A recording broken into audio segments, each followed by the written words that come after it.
Now, yesterday was International Condom Day, and there's people that feel, wait a minute, we are now celebrating Condom Day, and some people feel the rate at which we are propagating the gospel of condoms, it seems like we are giving a license to people to go on rampage. But then there's the flip side. There's those that will tell you, truthfully, people are sexually active, and if they are to be sexually active, they better do it safe. All right, so we'll reflect on this and see how this goes. My guest this morning, we've got Miss Martha Mbabazi Atai. She is a public health practitioner responsible for quality HIV counseling and testing for AHF. AHF happens to be AIDS Healthcare Foundation. You're welcome, madam. Thank you. How are you this morning? I'm fine.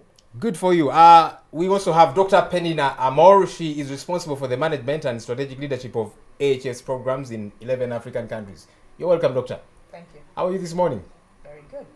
Doctor, International Condom Day. Many people looked at this and they thought, wow, this sounds epic. We have International Condom Day. Tell us a bit about it. How did it come to be? And why International Condom Day anyway? It's been around for quite a while. It was started by an organization in Australia. And the main reason for starting that close to Valentine's Day was really to promote safer sex and condom use. Because we know that on Valentine's Day, you know, a number of people, couples get together. So we want to ensure that even when they're getting together, they are not forgetting to protect themselves. So our main aim is to ensure that, you know, safer sex is promoted also around, around Valentine's Day. Yeah.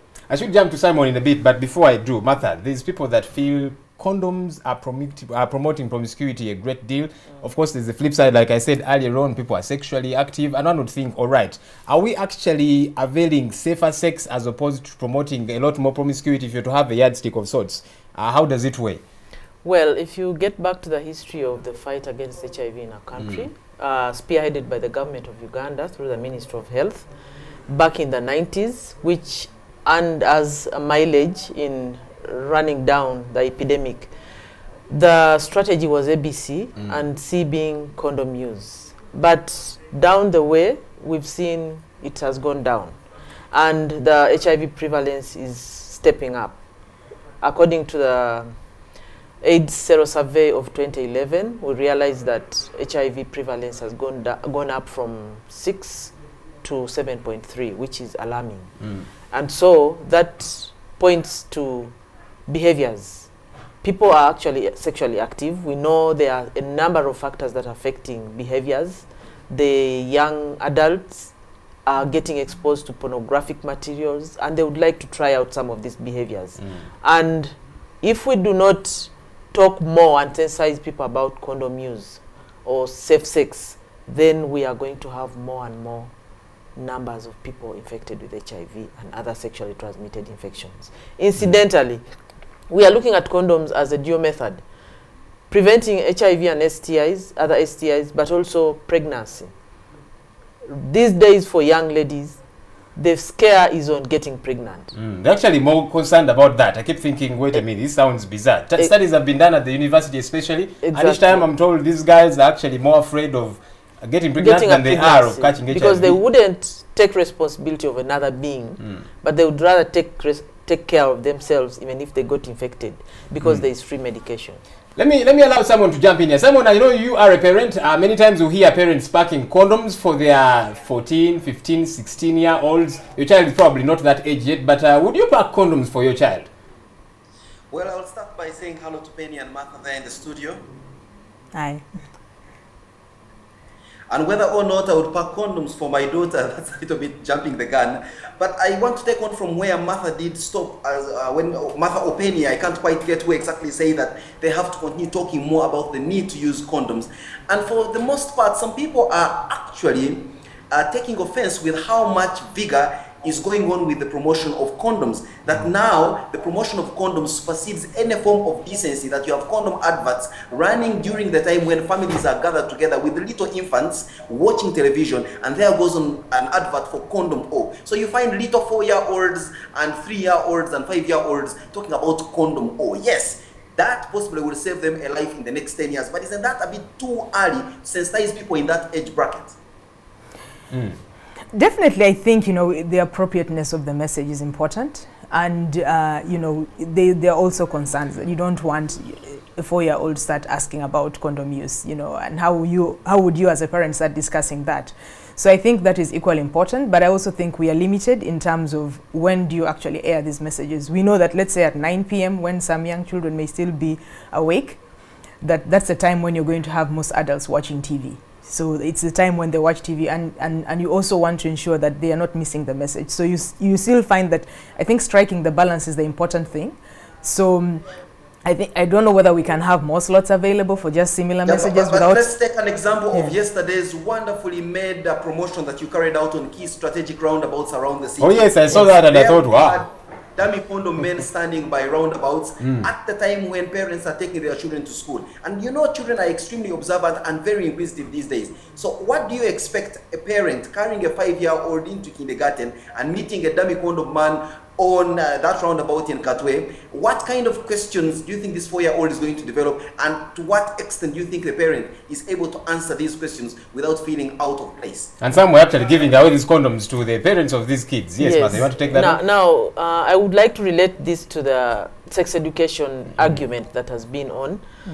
And I think it's important that the parents come in at this point to be able to give information to the children. If the child has seen a condom, a parent should be able to explain why is this being done, because in a short time to come, these children will be in time to try out some of these things. So it's important that the parents educate the children at home. Doctor, what's obtrusively clear is that... sorry, Joel. Joel, just as an adjoiner, Penny and Martha, it's clear from the statistics I have that condom use has significantly declined in Uganda, and there's an example of between 2006 and 2011 where we had a decline from 47% to 29%. Now, with all this vigorous campaigning that you have done over the years, why do you think the use of condoms continues to decline as you increase your campaign? I mean, I don't see a connection there that possibly gives me a logical answer. Yes, Doctor. Yeah, I want to say that in terms of vigorousness of the campaigns, that hasn't really happened over the past years. I think maybe if you notice how many people actually advertising condom use, there are very few. I think UHMG has done a good job of that over the past years, and we have also been doing that. However, I think there was more condom promotion in the late 90s and early 2000 regarding condom use, and then that got dropped along the way. You know, more of the A and B message was being promoted.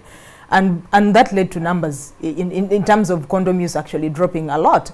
So for us, it is really bringing back the discussion around condom use. You know, if we are promoting A and B, C has to be, you know, a part of it, because realistically, you know, we do promote abstinence, especially school-going children. You know, we want them to delay their first sexual debut. However, we know that they're eventually going to have sex, and you have to ensure that they are prepared and they're knowledgeable enough to, you know, to know what decision to make when they're going to have that sex, and we want them to protect themselves. So that message is missing, but we want it to become we want it to come back to the forefront in terms of the discussion we are having around safer sex. So it's equally important that you know, I think that we need to do more in terms of promoting condom use awareness, and in all, you know. But we also know that condoms are made from an exclusive material called latex. What happens to those few individuals in the world who happen to be allergic to latex? And probably in addition to that, we clearly know that condoms are highly effective. Now, that is not 100% effective. There is some ocular evidence that for some people it has turned out bad. And so some people would think, wait a minute, we are focusing a great deal on condom use. We know it's highly effective. It's not 100% effective. Yeah. Why do we not concentrate on saying, you know what, wait till you're ready, and when you're ready, keep to one person? But experience has shown that while we promote abstinence, there are people who are sexually active and they will not abstain. So for those people that fail to abstain, we encourage them to always remember a condom. For those who are failing to be faithful in their relationships, we encourage them to use a condom in case they find themselves in extramarital sexual relationships. Okay? Yeah, you ask us, Simon, you asked the question regarding, you know, what happens to people who cannot be able to use the latex condoms. We know that there are people who are allergic to latex, you know, and because of that, you want to ensure, you know, if you're asking someone who is allergic to latex to use condoms, you want to ensure that there is an alternative you give them. There are alternatives on the market. They are not as common, but there are alternative materials that, you know, are used to make condoms. Recently, I was also reading an article regarding the use of polyurethane for making condoms. And they think that it's even a much stronger material and much thinner, and the scientific evidence around is that it may, in the future, if it's more affordable, it may actually be the better alternative to use for making condoms. So yes, there are people who are allergic, but we want to ensure that they're still safe and that they can be able to use condoms. The female condom, many ladies feel, wait a minute, we are in this patriarchal society, and for that matter, it is the male condoms that are always promoted and propagated, and ladies feel, no, this is socialism, you're leaving us out. And of course, some people have alluded to the fact that probably they're not as effective as the male ones. What's your comment to that? The female condoms would be effective, but I think there is still need for a lot of awareness down there, because for the women down in the community, they may not have the understanding. And if you're going to create awareness, it must include the men, such that it is an owned thing for the family to use a condom, a female condom. Recently, I was training these young people who were doing the dances on the street yesterday. And when I showed them the female condom, for most of them, it was the first time they were seeing them. They were seeing the female condom. And they imagined it was, terrible tool to use. So when I demonstrated to them, a number of girls appreciated. And they even appreciated the fact that you can put it on so many hours before the activity. So if you're in a violent relationship, and this is a man who comes back very drunk and the first thing he wants is sex, you should be prepared. You're prepared. Interesting. Doctor, I did ask Simon a question which he seemed to skip, but you are a parent, I suppose. Not yet. Not yet, but you probably will be someday. And you are a mother to some, I believe. Yes. People look up to you. Tell me something. If your daughter tells you, Mama, I want a condom, I am sexually active. I asked that parent, I asked the parent that sometime, and they told me, you know what, Joel, I want my child to abstain, but I'm cognizant of the fact that when they go out there, they're out of my hand, so I will pack a condom for her, for him. Would you do that for your child? As a responsible parent, you want your child protected. And if your child is open enough to come to you and ask you for something like that, I think you should be grateful that they are even asking you to start with. And so I think it's important to empower them with knowledge, because at the end of the day, knowledge is power. So you want them to be very conversant with what is happening, what the responsibilities are in regards to use of a condom.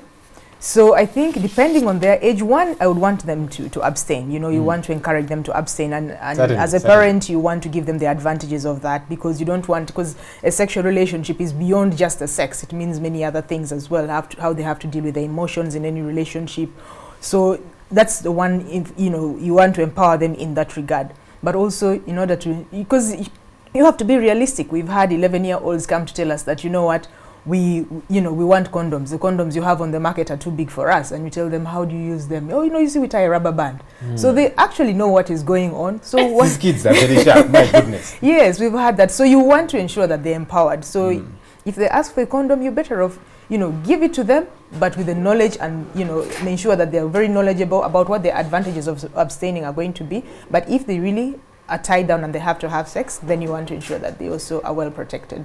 Wow, a tight spot for parents to be in. Martha, tell me, we've had over and time and again that there's many condoms on the market that are expired, but of course there's people that allude to the fact that even though they're expired, they're actually a little bit effective. Is that the case? About expired condoms, I haven't heard about them. But as an organization, we do distribute condoms, and we've mapped out distribution points, hotspots in the city. You call them hotspots? Yes, where activity, of course, happens. And we ensure that we provide in-shelf condoms that are within the shelf line, and we keep on replenishing the stocks Joel, on a monthly basis. Yes, Simon. Joel, since I am largely online, maybe I should ask this question before the ladies can exit the studio. We've had disturbing incidents where cancer has been declared an epidemic in this country, and there are all sorts of speculations as to the causes of the various cancers that we have. Some people are actually saying that condoms are possibly a cause for cancer. To what extent is this true? Yeah, there are many different cancers in the world. But then I want to say that there are many myths and beliefs about every disease. Even about condoms, there are many myths and beliefs. About HIV and AIDS, there are many myths and beliefs. I want to say that when it comes specifically to cancer, condoms causing cancer, I think that is a very big myth. It is not true. We've not seen any scientific evidence to suggest that you know, condoms actually do cause cancers. So as far as I'm concerned, that is one of the myths out there which is false. And I think that, you know, we really, you know, in terms of actual information that is true, is that, you know, condoms do not cause cancer. Yeah. Wow, it's a very interesting debate. Would certainly want to go on and on for it, but we need to see how we better our country. Yeah, we are concerned about the morals of this country, but we're also concerned about the many deaths. You know, HIV and AIDS is taking away many of our young people, especially. That is something that need not happen. Doctor and Martha, it's been a pleasure having you here. Thanks for the fight you're putting up. Let's see how we keep on top of our game. All right, we'll take a quick break right about now and get back with my opinion.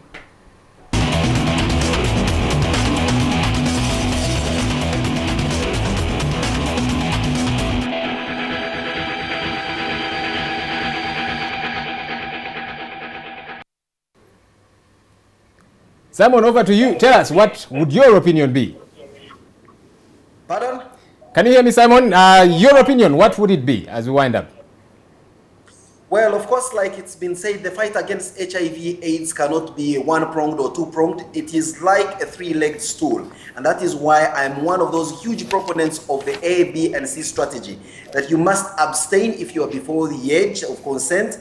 But if you get married and are beyond the age of consent and said get married, then be faithful to your partner. But if all fails, then you use a condom. It is simple and clear, and we all know what a three-legged stool is like. The absence of one leg renders the stool unable to be used. So I believe that there could be some negative sentiments towards the use of condoms, but I believe that condom use does buttress the other efforts that are out there to gear against the spread of HIV and AIDS. Of course, that's not to mention that HIV/AIDS is real, it's debilitating, and it's very devastating. More so, such a message coming on a day like 14th of February, when many of you celebrate that day of love.